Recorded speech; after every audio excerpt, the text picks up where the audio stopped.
History by genius channel में आप सबका स्वागत है।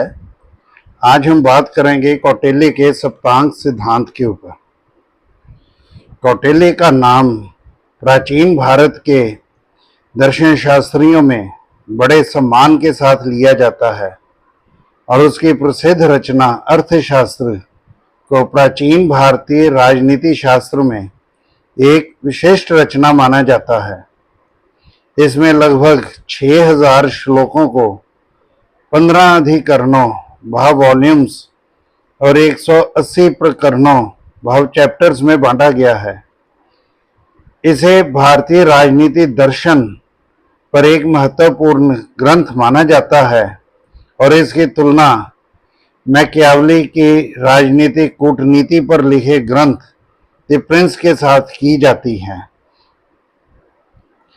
अपनी इस रचना में कौटिल्य ने अर्थ और अर्थशास्त्र की संक्षिप्त परिभाषा दी है और उसके अनुसार मनुष्य की आजीविका को अर्थ कहते हैं तथा मनुष्य के साथ जुड़ी भूमि को भी अर्थ ही कहा जाता है। इस भूमि को प्राप्त करने तथा रक्षा के साधनों का विवेचन करने वाले शास्त्र को अर्थशास्त्र कहा जाता है। अपने ग्रंथ के पहले सूत्र में ही कौटिल्य ने अर्थशास्त्र को पृथ्वी की प्राप्ति और रक्षा के साथ संबंधित शास्त्र कहा है। कौटिल्य ने अपने ग्रंथ के पहले 5 अधिकरणों में राज्य की आंतरिक प्रशासन पर प्रकाश डाला है। 6 से 13 अधिकरणों भाव वॉल्यूम्स में राज्य के विदेश संबंधों के विषय में बात की गई है। शेष 2 अधिकरणों में अन्य विषयों के बारे में चर्चा की गई है और अर्थशास्त्र के 6ठे वॉल्यूम के पहले अध्याय में कौटिल्य ने राज्य के 7 अंगों का उल्लेख किया है। उसके अनुसार राज्य के 7 आवश्यक तत्व होते हैं जिन्हें वह अंग तथा स्वरूप भी कहता है। माना जाता है कि जिस प्रकार मानव शरीर कई अंगों को मिलाकर बनता है उसी प्रकार राज्य भी 7 अंगों से मिलकर बना है और उसके द्वारा बताए 7 अंगों का उल्लेख हम इस प्रकार कर सकते हैं। पहला है स्वामी, जिसे हम राजा कहते हैं। दूसरा है अमात्य, तीसरा है जनपद, चौथा है दुर्ग, 5वां है कोश, 6ठा है दंड और 7वां है मित्र। इनमें से पहले 6 तत्व तो आंतरिक व्यवस्था का भाग हैं, परंतु 7वां तत्व अर्थात मित्र दूसरे राज्य का शासक होता है जो मित्रता के सूत्र में बंधा रहता है तथा युद्ध के समय उसकी सहायता भी करता है। कौटिल्य ने अपने आंतरिक संगठन के तत्वों की व्याख्या बड़े व्यवहारिक ढंग से की है। प्रशासन को सुचारू ढंग से चलाने के लिए राजा की आवश्यकता होती है और उसकी सहायता के लिए अमात्य होते हैं। प्रजा के निवास के लिए जनपद की आवश्यकता होती है जिस पर राजा शासन करता है। राजा दुर्ग से शासन करता है। कोश तथा दंड, दंड से भाव सेना से लिया गया है, तो कोश तथा दंड के द्वारा राजा राज्य को सुरक्षित व स्थिरता प्रदान करता है। तो हम बात करेंगे उसके 7 अंगों की। तो पहला है इनमें स्वामी।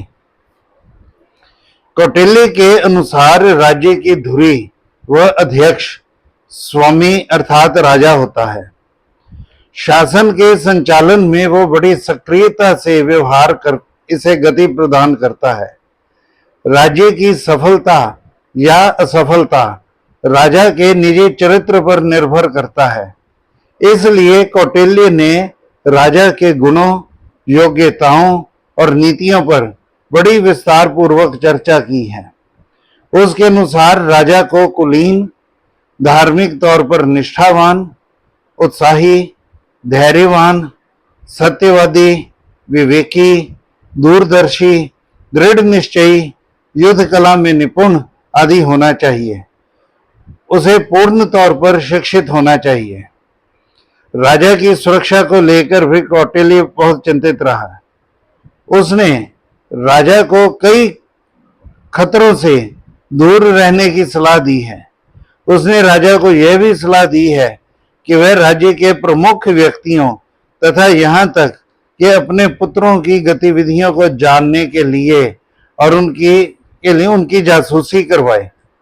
इसके अतिरिक्त उसे काम, क्रोध, लोभ, अहंकार, विलासिता और चापलूसी से बचकर रहना चाहिए। उसे जो कर्तव्य निभाने चाहिए उन्हें दो भागों में बांटा जा सकता है। पहला है उसके सुरक्षात्मक कार्य, भाव प्रोटेक्टिव एक्टिविटीज। राजा अपनी प्रजा का स्वाभाविक रक्षक और संरक्षक होता है, इसलिए कौटिल्य उससे इन कार्यों की आशा करता है। ये कार्य कौन कौन से हैं कि वह हिंसा को रोके, राज्य में कानून व्यवस्था बनाए रखे, खतरों को टाले, सेना का नेतृत्व करे, लोगों की शिकायतें दूर करे, गलत कार्य करने वालों को दंड दे, निष्पक्ष तौर पर न्याय करे। और दूसरा है उसके प्रोत्साहक कार्य, प्रमोशनल एक्टिविटीज। उसके प्रोत्साहक कार्यों में शामिल हैं अपनी प्रजा के नैतिक और भौतिक सुखों व कल्याण को उत्साहित करना, क्योंकि प्रजा के सुख में ही उसकी अपनी खुशी है तथा प्रजा के कल्याण में ही उसका अपना कल्याण है। प्रजा में एकता व एकजुटता स्थापित करना, सद्गुणों के लिए इनाम देना, कृषि, उद्योग व कला को प्रोत्साहित करना, रोजगार के अवसर पैदा करना, शिक्षा को उत्साहित करना आदि की ओर विशेष ध्यान देना चाहिए।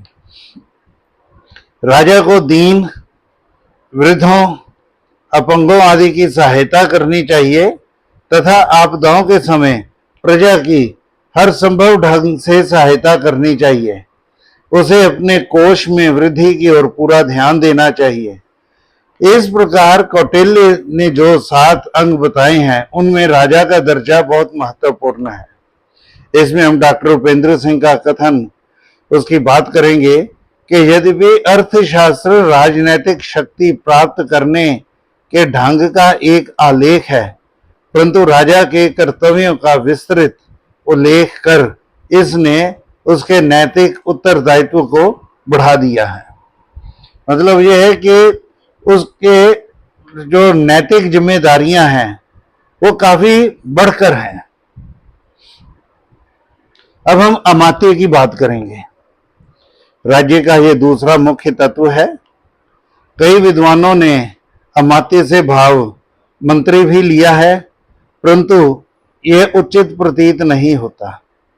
अधिकतर विद्वानों का मानना है कि अमात्य के अंग में केवल मंत्री ही नहीं बल्कि हर प्रकार के प्रशासनिक अधिकारी, पुरोहित, विभिन्न विभागों के अध्यक्ष और राज्य के अन्य कर्मचारी आते हैं। कौटिल्य के मुताबिक राजा मंत्रियों और अन्य कर्मचारियों के बिना प्रशासन को सुचारू ढंग से नहीं चला सकता। वह मंत्रियों और अमात्य में स्पष्ट अंतर बताता है। एक जगह पर वो लिखता है कि राजा को अपनी राजधानी में रहते हुए अपने कोष व सेना से संपन्न होकर मंत्रियों और अमात्यों की सलाह से राज्य की भलाई के विषय में सोचना चाहिए। उसके अनुसार मंत्रियों की संख्या तो 3 या 4 ही होनी चाहिए, जबकि अमात्यों की संख्या स्थान, समय व आवश्यकता के अनुसार निश्चित की जा सकती है। अब जातक ग्रंथों की बात करें तो वहां भी ये स्पष्ट होता है कि अमात्यों की नियुक्ति तो सैकड़ों की संख्या में की गई थी तथा वह ग्रामों के अध्यक्ष, प्रशासनिक अधिकारी, संसारिक व आध्यात्मिक सलाहकार, न्यायाधीश आदि के तौर पर उनकी नियुक्ति की गई थी। उसका मानना है कि राजा को ऐसे लोगों को ही अमात्य बनाना चाहिए जो समर्थ, बुद्धिमान और गुणी हों। राजा को इन अमात्यों में से विश्वसनीय, योग्य व अनुभवी व्यक्तियों को ही मंत्री बनाना चाहिए। और कौटिल्य का इस मामले में विचार है कि मंत्री परिषद में प्रधानमंत्री, राज्य पुरोहित व अन्य मंत्री भी होते हैं। राजा को चाहिए कि वह उस व्यक्ति को ही प्रधानमंत्री नियुक्त करे जो सर्वगुण संपन्न हो। इस प्रकार पुरोहित के लिए भी अनिवार्य है कि वह कुलीन हो, सदाचारी हो, सभी वेदों का ज्ञाता हो तथा दंड नीति आदि शास्त्रों में प्रवीण हो। उसके अनुसार राजा को पुरोहित का उसी प्रकार अनुसरण करना चाहिए जैसे शिष्य गुरु का तथा नौकर अपने स्वामी का करता है।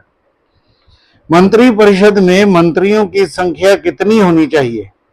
कौटिल्य का मानना है कि मंत्री परिषद में मंत्रियों की संख्या राज्य के आकार व सामर्थ्य के अनुसार होनी चाहिए। केवल योग्य व बुद्धिमान व्यक्तियों को ही मंत्री बनाना चाहिए। और कौटिल्य के अनुसार अमात्य के मुख्य कार्य जो हैं उसकी वो बात करता है कि इनमें राजा को प्रशासनिक मामलों में सलाह देना, राज्य की सुरक्षा व विकास संबंधी योजनाएं बनाना, नए स्थानों पर गांव बसाना और उनका विकास करना तथा राज्य के करों संबंधी नियम बनाना तथा उनकी वसूली करना वगैरह। इस प्रकार अमात्य प्रशासनिक मशीनरी के रूप में देखे जा सकते हैं, जैसे कि डॉक्टर रामशरण शर्मा लिखते हैं। अब आगे बात करेंगे हम जनपद की। यह राज्य का तीसरा आवश्यक तत्व है। जनपद से कौटिल्य का भाव केवल भूभाग ही नहीं है बल्कि राज्य के निवासियों या जनसंख्या से भी है। कौटिल्य का कथन है कि जनता के अभाव में जनपद की कल्पना नहीं की जा सकती तथा जनपद के अभाव में राज्य का अस्तित्व भी असंभव हो जाएगा। तो कौटिल्य का जनपद ग्राम, संग्रहण, खारोटेक, द्रोणमुख तथा स्थानीय में बंटा हुआ है। उसके अनुसार एक ग्राम में 100 से 500 परिवार होने चाहिए। स्थानीय जो जनपद की सबसे बड़ी इकाई है, वो लिखता है कि यहाँ की जलवायु स्वास्थ्यवर्धक हो, कृषि के लिए भूमि उपजाऊ हो तथा यातायात के लिए मार्ग, जल और स्थल विकसित हों। वह भूमि की उर्वरता पर जोर देता है। उसका मानना है कि भूमि इतनी उपजाऊ हो कि वह केवल अपने लोगों की ही नहीं बल्कि आपदा के समय पड़ोसी राज्यों की जरूरतों को भी पूरा करने में समर्थ हो। कृषि के विकास के लिए कौटिल्य सिंचाई के लिए उचित प्रबंधों की वकालत करता है। उसका यह भी मानना है कि जनपद में नदियां, पशुधन व खनिज बड़ी मात्रा में होने चाहिए। साथ ही वह मंदिर तथा विश्राम घरों का भी पक्षधर है। जनपद में केवल प्रदेश ही नहीं बल्कि यहाँ के निवासी भी शामिल हैं। इसलिए कौटिल्य ने जनपद के निवासियों के गुणों पर भी प्रकाश डाला है। उसके अनुसार निवासियों को परिश्रमी, स्वामी भक्त, राज्य के विकास के लिए अपनी खुशी से, स्वेच्छा से कर देना चाहिए। वह उत्पादक वर्ग को विशेष महत्ता देता है। आगे बात हम करेंगे दुर्ग की। राज्य का ये चौथा तत्व है। कौटिल्य का मानना है कि राज्य की सुरक्षा के लिए सुदृढ़ और शक्तिशाली दुर्ग बहुत आवश्यक है। जनपद में जगह जगह पर दुर्गों का निर्माण होना चाहिए ताकि शत्रु के आक्रमणों के विरुद्ध राज्य की रक्षा की जा सके। कौटिल्य ने 4 प्रकार के दुर्गों का उल्लेख किया है: औदक दुर्ग, पर्वत दुर्ग, धानवन दुर्ग व वन दुर्ग। इनमें 2 दुर्ग, औदक और पर्वत, ये शत्रु के आक्रमणों के विरुद्ध राज्य की सुरक्षा के लिए सहायक होते हैं, जबकि धानवन और वन दुर्ग राज्य की आंतरिक सुरक्षा के लिए सहायक हैं। किसी आपदा के समय राजा इन दुर्गों में शरण लेकर आत्मरक्षा कर सकता है। इस प्रकार यह किलेबंदी न केवल लोगों और राजधानी की रक्षा करेगी बल्कि लड़ाई के दृष्टिकोण से भी उचित रहेगी, विशेष रूप से आक्रामक व सुरक्षात्मक दोनों के लिए। कौटिल्य ने ऐसे नियम बताए हैं जिनमें प्रत्येक व्यवसाय के लोग इन दुर्गों में रह सकते थे। इनमें वह शिल्पियों को अधिक महत्व देता है क्योंकि वह उनके व्यवसाय को राज्य की सुरक्षा के लिए ज्यादा महत्वपूर्ण मानता है। दुर्गों के प्रबंधन में कौटिल्य का वास्तु संबंधी व तकनीकी कौशल उसकी गरिमा को बहुत बढ़ा देता है।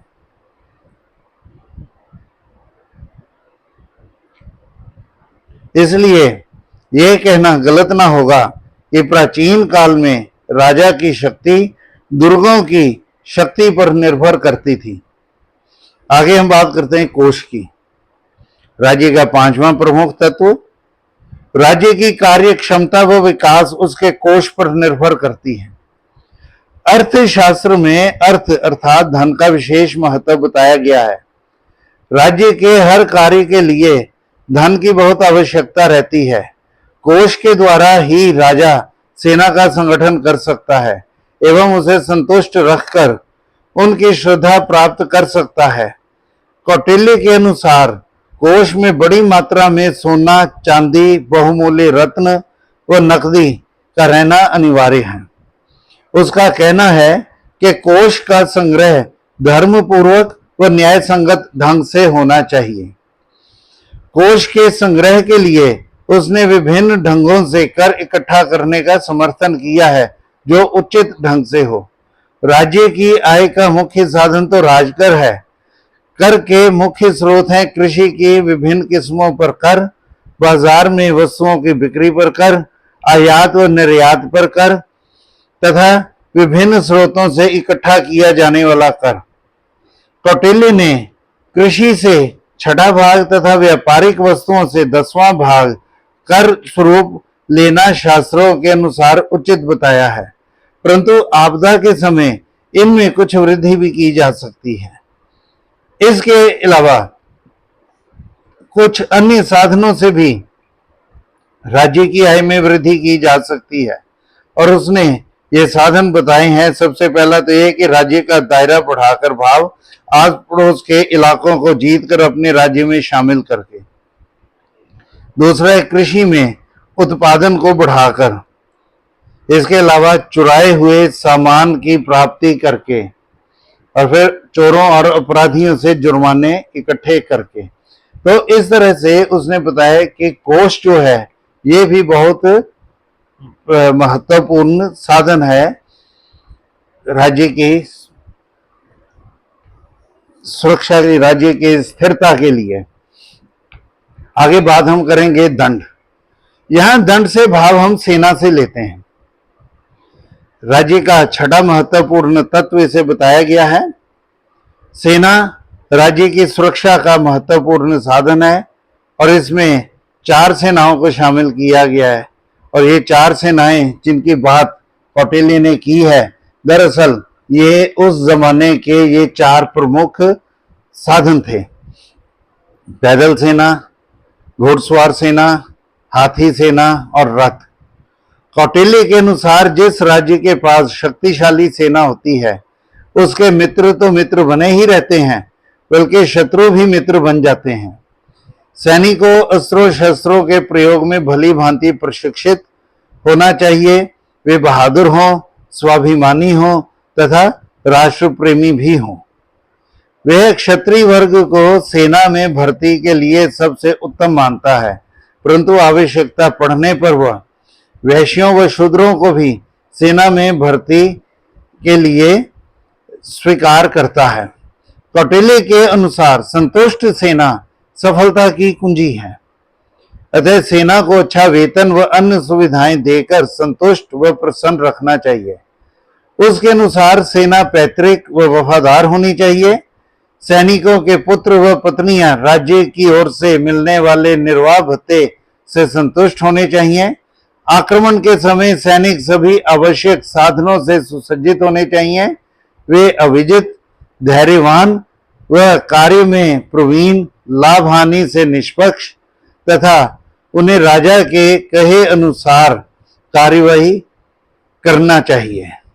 तो इस प्रकार वो दंड को भी एक महत्वपूर्ण तत्व मानता है। आगे है मित्र। कौटिल्य का मानना है कि राजनीतिक अलगाव का अर्थ मृत्यु है। इस कारण वह मित्र व सहयोगी को एक महत्वपूर्ण कारक मानता है। उसके अनुसार राज्य की उन्नति में किसी भी आपदा के समय राजा को सहायता के लिए मित्रों की आवश्यकता होती है। इसलिए उसे चाहिए कि वह ऐसे व्यक्तियों के साथ मित्रता करे जो आवश्यकता के समय उसकी सहायता कर सकें। वह ऐसे मित्रों का पक्षधर है जो पड़ोसी शत्रु के क्षेत्र के समीप स्थित हों। उसका मत है कि मित्र ऐसे होने चाहिए जो राजा के पिता और दादा के समय से चले आ रहे हों। मित्रों को महान व कुलीन होना चाहिए तथा वे अवसरवादी ना हों। वह ऐसे मित्रों को प्राथमिकता देना पसंद करता है जो परंपरावादी, स्थायी, उत्साही व अनुशासित हों तथा जिनके विरोध या विद्रोह की संभावना भी बहुत कम हो। तो आगे हम इस टॉपिक को समाप्त करेंगे। तो ये 7 तत्व जो कौटिल्य ने बताए हैं, इनमें उसका कथन है कि इनमें ऐसा कोई भी तत्व नहीं है जिसका महत्व कम हो। उसके अनुसार इन तत्वों के परस्पर सहयोग के साथ ही राज्य का संचालन सुचारू रूप से किया जा सकता है। यदि वे आपस में उदासीन रहकर एक दूसरे की सहायता ना करें तो राज्य के लिए बड़ा अवरोध पैदा हो सकता है। कौटिल्य इस तथ्य को मानता है कि एक तत्व में गतिरोध पैदा होने से इसका प्रभाव दूसरे तत्वों पर भी पड़ता है। लेकिन जैसा कि डॉक्टर राधेश्याम शर्मा जी लिखते हैं, रामशरण शर्मा जी ने लिखा है कि यदि राजा योग्य व कुशल हो तो एक दो तत्वों के कमजोर होने पर भी राज्य के कार्यों का संचालन भली भांति हो सकता है, लेकिन शर्त यह है कि राजा योग्य हो। और ये बात जो है हम देखते हैं इतिहास में कई ऐसे मौके आए जब राजा अयोग्य साबित हुआ, निकम्मा साबित हुआ और उसका लाभ उठाकर बाकी के तत्व जो हैं वो बिखर गए और उस राज्य का, उस वंश का ही पतन हो गया। तो अपने सिद्धांत में वो पहले तत्व को पीछे के तत्वों से ज्यादा महत्व देता है। जैसे कि उसके अनुसार राजा अमात्य से तथा अमात्य जनपद से ज्यादा महत्वपूर्ण है। इस प्रकार वो स्वामी को विशेष महत्व देता है, स्वामी भाव राजा। इसमें कोई संदेह नहीं है कि कौटिल्य राजतंत्र का पक्षधर है। इसके बावजूद उसका सिद्धांत आज के युग में भी, जबकि लोकतंत्र विश्वव्यापी हो चुका है, बहुत लाभदायक प्रतीत होता है। हम कौटिल्य की राज्य प्रणाली को प्रजाहितैषी, कर्तव्यपरायण, धर्मनिरपेक्ष व सुशासन का स्वरूप कह सकते हैं। अतः सप्तांग सिद्धांत को कौटिल्य की उस गहरी सोच का जीवंत प्रदर्शन कहा जा सकता है जो मानव के राजनीतिक स्वरूप को ही प्रदर्शित नहीं करती बल्कि राजनीतिक संस्थाओं, विशेषतः राज्य की कार्य पद्धति को भी दर्शाती हैं। तो ये था हमारा आज का विषय, कौटिल्य का सप्तांग सिद्धांत। मुझे उम्मीद है आपको ये पसंद आया होगा। तो आप कमेंट बॉक्स में जाकर अपने विचार भी दे सकते हैं। बाकी आपसे प्रार्थना है कि इसे लाइक करें और इसके साथ ही इसे अपने सर्कल में शेयर करें और आप भी सब्सक्राइब करें।